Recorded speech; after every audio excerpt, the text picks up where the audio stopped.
바로 이어서 저희 개념 6번 등비수열의 수렴과 발산에 대해서 배워보겠습니다.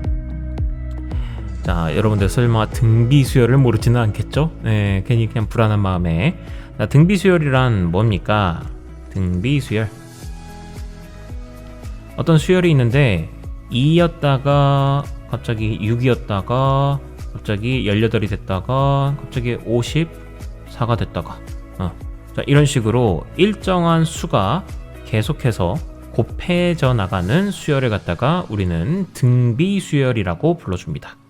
그리고 이렇게 곱해지는 이 일정한 수를 갖다가 우리는 공비라고 불러주죠. 그 다음에 이 등비수열의 일반항, 즉 n번째 항은 어떻게 생겼습니까? 라고 물어보신다면 얘는 첫째 항 곱하기 그리고 공비에 n-1승을 하시게 되면 그게 바로 n번째 항이 나오게 됩니다.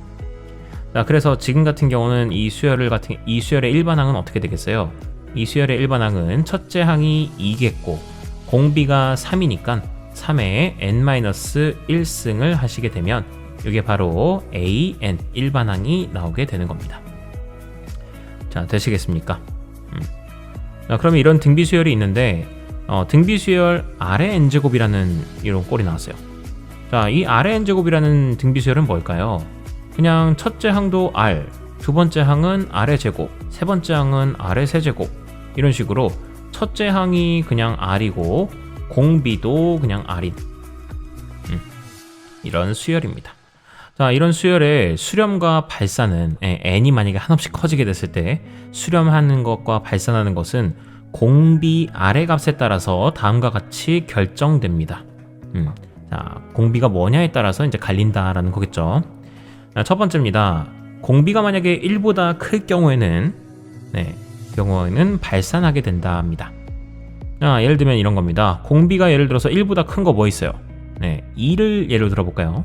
자, 공비가 첫 번째 케이스, 공비가 만약에 2일 경우에는 첫 번째 항은 2, 두 번째 항은 2의 제곱, 세 번째 항은 2의 세제곱, 이런 식으로 계속 커져 나가겠죠.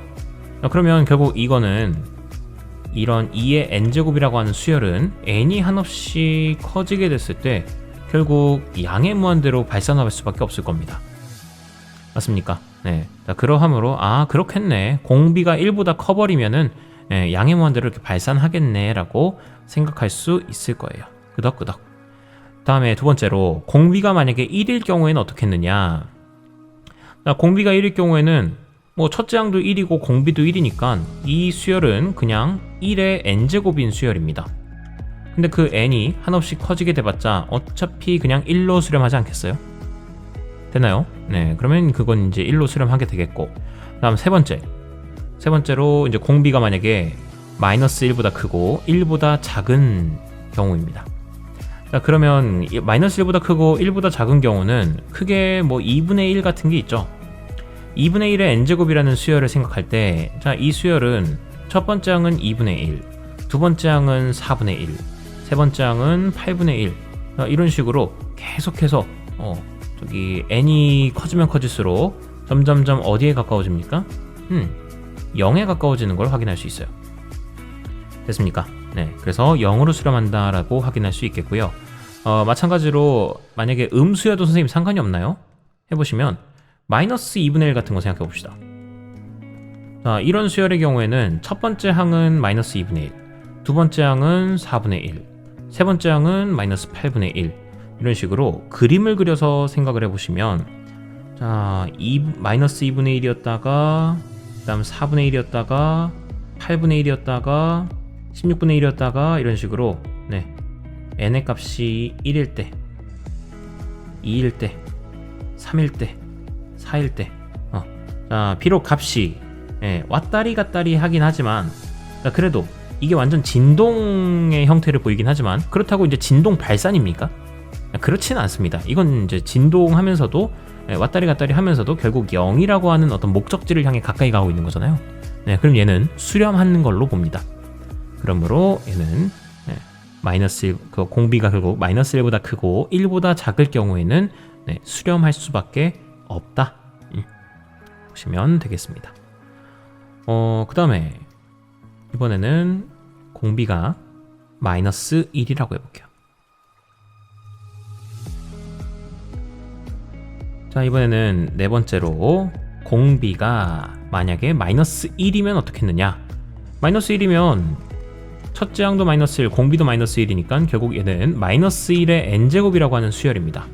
근데 n이 한없이 커지게 되면요, 얘는 첫째 항은 마이너스 1, 두 번째 항은 1, 세 번째 항은 마이너스 1, 이런 식으로 이번에는 이제 진동만 하는 형태가 되죠. 어디 가까이 가거나 멀리 가거나 뭐 한없이 커지거나 작아지거나 그런 것도 아니에요. 자, 그러다 보니까 얘 같은 경우는 이제 진동 발산을 하게 된다. 자, 마이너스 1만 그러느냐, 마이너스 2여도 그렇습니다. 자, 이렇게 될 경우에는 마이너스 2였다가 4였다가 마이너스 8이었다가 16이었다가, 자, 이런 식으로 값이 점점 이번에는 진동뿐만 아니라 점점 그 절대값이 커지면서 양의 무한대로도 가고 음의 무한대로도 가게 되죠. 이런 식으로 진동하게 되는 발산의 형태를 보인다. 그래서 정리하겠습니다. 결과적으로 이 등비수열의 경우 공비의 값에 따라서 이제 영향을 많이 받거든요. 수렴하느냐 발산하느냐가. 근데 이제 수렴하는 경우가 어떤 경우냐? 바로 공비가 마이너스 1보다는 크고 1보다는 작거나 같을 경우에는 수렴합니다. 됐습니까? 이럴 경우에는 수렴한다. 자, 그런데 발산할 때는 언제냐? 공비가 1보다 크거나 혹은 공비가 마이너스 1보다 작거나 같을 경우에는 발산을 하게 된다. 이렇게 기억해 두시면 되겠습니다. 됐나요? 자, 참고사항으로 나와 있는 거는 아직 뭐 읽어봤자 이해를 못 하실 테니까 이따가 문제를 풀면서 같이 이해를 해보도록 할게요. 자, 그리고 밑에 이제 정리를 해뒀는데, 등비수열의 수렴 조건, 등비수열 아래 n제곱이 수렴하기 위해서는 공비가 마이너스 1보다는 크고 1보다는 작거나 같아야 합니다. 이거는 아까 했던 얘기죠. 이거 꼭 기억해 두셔야 됩니다. 그 다음에 두 번째로 등비수열 a 곱하기 r의 n-1제곱이 수렴하기 위해서는, 이번에는 뭡니까? 첫째 항이 따로 있죠. 첫째 항이 따로 있고 그리고 공비가 r인 경우에는, 자, 이런 수열이 수렴하기 위해선 우선 당연하게도 공비가 마이너스 1보다 크고 1보다 작거나 같다면 수렴은 당연히 합니다. 근데 꼭 이래야만 수렴하나요? 꼭 그럴 필요는 없어요. 공비가 꼭 마이너스 1과 이렇게 1보다는 작거나 같고 이렇게 마이너스 1보다는 크고 그럴 필요는 없습니다. 자, 어떤 경우가 있어요. 예를 들어 만약에 첫째 항 A가 만약에 0이었다고 해보겠습니다. 그리고 공비가 3이었다고 해볼게요. 그러면 수열 자체가 어떻게 돼요? 0 곱하기 3의 n-1이 수열이니까 결국 얘는 그냥 0이죠.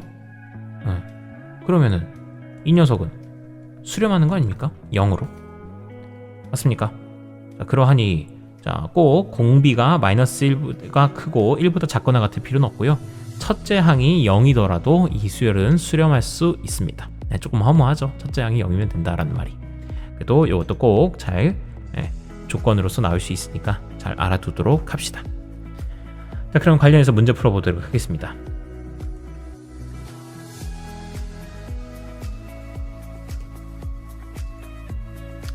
자, 1번 등비수열의 이제 수렴과 발산을 조사하시오라고 되어 있는데요. 첫 번째, 이 등비수열은 수렴합니까 발산합니까? n에다가 막 1부터 막 집어넣고 하시면 안 됩니다. 그냥 오롯이 지금 공비가 마이너스 3분의 1짜리인 이런 등비수열이구나. 공비가 마이너스 1보다 크고 1보다 작네? 1보다 작거나 같네? 자, 그러면 곧바로 수렴하겠네 라고 그냥 생각하셔야 됩니다. 됐죠? 그 다음 두 번째입니다.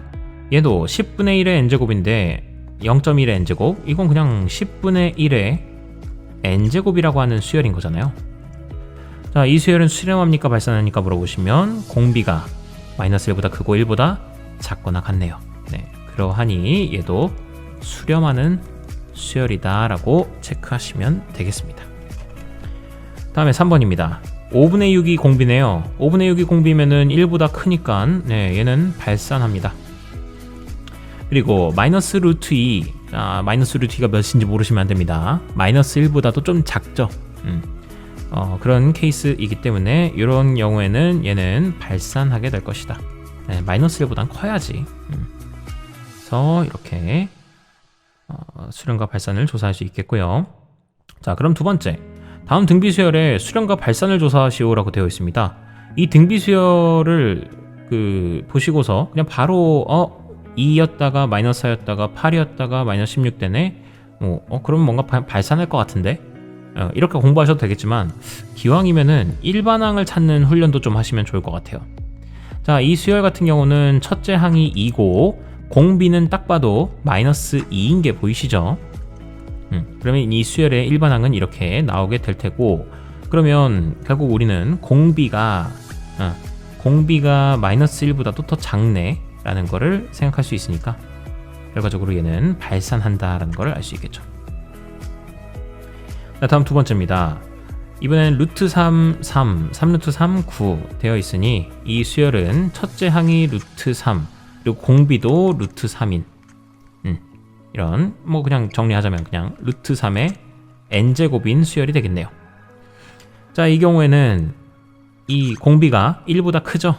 그러하니 발산을 하겠다 라고 확인할 수 있겠습니다. 세 번째는 an이 첫째 항이 1이고 공비가 마이너스 3분의 2인 게 보이시죠? 그러다 보니까 결국 공비가 마이너스 1보다 크고 1보다 작기 때문에 얘는 수렴하는 수열이 된다. 이해해줄 수 있겠고, 네 번째로 1, 2분의 5, 4분의 25 이런 식으로 an 자체가 1 곱하기 공비가 2분의 5네요. 2분의 5에 n-1승 되니까 결국 공비가 1보다 크면서 얘는 발산하는 수열이 되겠습니다. 되셨습니까? 다음에 극한값을 구하시오 되어 있는데요. 이렇게 3의 n제곱분의 2의 n제곱꼴로 되어 있는 게 있습니다. 선생님, 그러면 분모도 바뀌고 있고 분자도 숫자가 바뀌고 있는데 얘는 어떻게 됩니까? 간단하게 보시면 여러분들 얘는 그냥 한 번에 정리가 되잖아요. 3분의 2의 전체 n제곱입니다. 그러면 얘는 공비도 3분의 2, 첫째 항도 3분의 2인 그냥 등비 수열이었던 거니까 등비 수열의 판정을 써서 공비가 1보다 작습니다. 마이너스 1보다 크고, 그러함으로 얘는 수렴하는 수열이 될 테고, 이때 극한값은 n이 한없이 커지게 되면 0으로 수렴하게 되겠죠. 이걸 확인해 줄 수 있겠다. 그 다음 두 번째로는 요거는 리미트 n이 한없이 커지게 됐을 때, 요거는 지수 법칙에 의해서 7의 마이너스 1승은 7분의 1로 그냥 바로 나올 수 있잖아요. 그럼 여기는 7의 n제곱분의 7의 n제곱 될 텐데, 그럼 약분해 주시고 나면 결국 남게 되는 건 7분의 1이니까 7분의 1의 극한값은 그냥 7분의 1이겠죠. 그래서 이렇게 수렴합니다. 다음에 이제 세 번째인데, 이런 경우에는 선생님 어떻게 합니까? 라고 하시면 얘는 그렇게 크게 복잡한 형태는 아니긴 한데 두 가지 방법이 있습니다. 하나는 이렇게 나눠 가지고 하는 방법이 하나 있고, 두 번째로는 위아래에다가 그 분모의 이제 최고 저기를 나눠주는 방법이 있는데, 어차피 둘 다 같은 방법이어가지고 얘는 그냥 따로따로 나눠서 하겠습니다. 첫 번째는 얘는 이렇게 나누고 이렇게 나눠보시면 이게 6분의 3의 전체 n제곱 하나랑 더하기 마이너스 6분의 1의 n제곱 형태로 나눠지는 거 보이십니까? 그렇게 되면은 결국 n이 한없이 커지게 되면 얘도 지금 6분의 3이 마이너스 1과 1 사이에 있는 값이니까 0이 되겠고, 또 마찬가지로 마이너스 6분의 1도 마이너스 1과 1 사이에 있는 값이니까 수렴하게 돼서 0이 되겠습니다. 그러므로 얘의 극한값은 0이 되는 걸 계산할 수 있겠고, 그 다음에 요 밑에도 리미트 요것도 나눠보시게 되면요, 요게 5분의 2의 전체 n제곱 더하기, 그리고 요것도 지수 법칙에 의해서 플러스 1이 나오게 되시면요, 결국 5 곱하기 5n제곱분의 5n제곱이니까 그냥 1이 되겠죠. 약분이 되고 나면 결국 이렇게 남게 됩니다. 그럼 n이 한없이 커지게 됐을 때는 5분의 2도 결국 마이너스 1과 1 사이에 있는 값이니까 수렴하게 되면서 결국 0 더하기 5가 극한값이 되겠다. 결국 5가 정답이 되는 겁니다. 됐습니까? 자, 다음에 4번입니다. 다음 등비수열이 수렴하도록 하는 실수 x의 값의 범위를 구해주세요 라고 되어 있어요. 그러면 이 등비수열이 수렴하기 위해서는 어떻게 해야 되느냐? 지금 첫째 항은 1이고 그리고 공비가 3분의 x인 건데, 그럼 이 공비 3분의 x가 마이너스 1보다 크고 1보다 작거나 같아야 되겠죠. 자, 그러함으로 결국 양변에 3을 곱해주시게 되면은 얘는 마이너스 3 그리고 x 그리고 여기는 3이 되겠다. 결국 x는 마이너스 3보다 크고 3보단 작거나 같다의 범위를 만족해 주시면 되겠어요. 두 번째입니다. 마이너스 5x의 전체 n-1제곱인데요. 이번에도 첫째 항은 그냥 1 그리고 공비가 마이너스 5x인 상황인데, 이 공비 마이너스 5x가 마이너스 1보다는 크고 1보다는 작거나 같기만 하면 됩니다. 그래서 양변에 마이너스 5분의 5를 나눠주게 될 텐데요. 마이너스 5 나눠주시고 나면은 여기가 5분의 1, 여기는 마이너스 5분의 1, 가운데는 x가 될 겁니다. 자, 그런데 음수로 나눠줬기 때문에 자, 부등식의 성질에 의해서 부등호 방향이 바뀔 수밖에 없게 되겠죠. 따라서 정답은 이렇게 나오게 되겠습니다. 자, 세 번째입니다. 이번엔 3x-1의 n제곱인데요. 이번에도 첫째 항이 이번에는 3x-1입니다. 첫째 항 A라고 쓸게요. 첫째 항이 3x-1이고 그리고 공비도 3x-1인 상태입니다. 자, 그러면 두 가지 조건을 만족해야 됐었죠. 자, 첫 번째는 뭡니까? 첫째 항이 0이어도 됩니다. 즉 x가 3x 빼기 1이 0이어도 되는 거니까 x가 3분의 1이어도 되는 거고요. 그럼 0이 되니까. 자, 또는 두 번째 조건이 뭐였습니까? 바로 공비가 마이너스 1보다 크고 1보다 작거나 같기만 하면 됩니다. 자, 그래서 양변에 1을 더해주시고 그 다음에 3으로 나눠주시게 되면은 x는 0보다는 크고 3분의 2보다는 작거나 같다 라고 이렇게 나오게 되겠죠. 이게 바로 3번의 정답이 되겠습니다. 자, 다음에 이제 4번입니다. 4번은 여기 아래다 풀어볼게요. 지금 3분의 4-x인데요. 얘는 첫째 항이 뭐가 나오느냐? 첫째 항이 3분의 4-x입니다.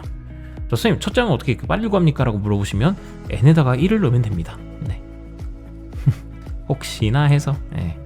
자, 그러면 첫째 항도 3분의 4-x, 공비도 3분의 4-x 이렇게 나오는데, 자, 이게 수렴하기 위해서는 첫 번째로는 첫째 항이 0이면 되니까요. x가 4이면 됩니다. 또는 두 번째로는 공비가 마이너스 1보다 크고 1보다는 작거나 같으면 되니까요. 양변 3 곱해서 정리하시면 마이너스 3 그리고 여기는 4-x 여기도 3. 그 다음에 양변에 4 빼주시면, 자, 바로 빼보겠습니다. 4 빼주시면 여기가 7, 여기가 마이너스 1. 그 다음에 양변에 x 또 곱해주시게 되면은, 자, x가, 자, 여기는 7이 나오겠고요. 여기는 1이 나오게 되겠습니다. 자, 그러해서 x는 1보다는 크거나 같고 7보단 작다가 나오게 되네요. 따라서 x는 4 또는 1보다는 크고 7보단 작거나 같다가 나오게 돼요. 근데 이거 생각해보면 여러분들 3번도 그렇고 4번도 그렇고 어차피 정답 속에 얘를 만족하면 되는 건데 x가 4다라는 게 여기 안에 포함이 되어 있죠. 그러면은 굳이 얘까지 쓸 필요는 없이 그냥 바로 얘를 쓰셔도 되겠네요. 3번에서도 마찬가지로 x가 3분의 1이면 된다고 했는데, 여기서 x가 0보다 크고 3분의 2보다 작거나 같다라고 한다면 이미 그 안에 3분의 1이 답으로 포함이 되어 있기 때문에 얘는 굳이 따로 안 쓰셔도 됩니다. 그냥 바로 얘를 정답으로 하시면 되겠어요. 됐습니까? 자, 근데 여러분들 얘만 떠올려가지고 문제를 푸시면 안 됩니다. 얘까지도 생각은 하셨어야 돼요. 생각은 하셨어야 그게 맞겠다. 됐습니까? 지금 같은 경우는 이제 첫째 항이랑 공비가 같아서 이제 굳이 같이 안 써도 되는 케이스네요. 자, 좋습니다. 여기까지가 우선은 여러분들 수열의 극한에 대한 내용이었고요. 이걸 밑바탕으로 해서 다음 시간에는 이제 급수에 대해서 배우는 시간을 갖게 됩니다. 한번 급수도 여러분들 많이 좀 어려워한다고 하면 좀 어려워할 수도 있는 부분이긴 한데 한번 저랑 같이 잘 배워 나가 보도록 하겠습니다. 이 시간 고생 많으셨고요. 저희는 다음 시간에 뵙도록 하겠습니다. 고생하셨습니다.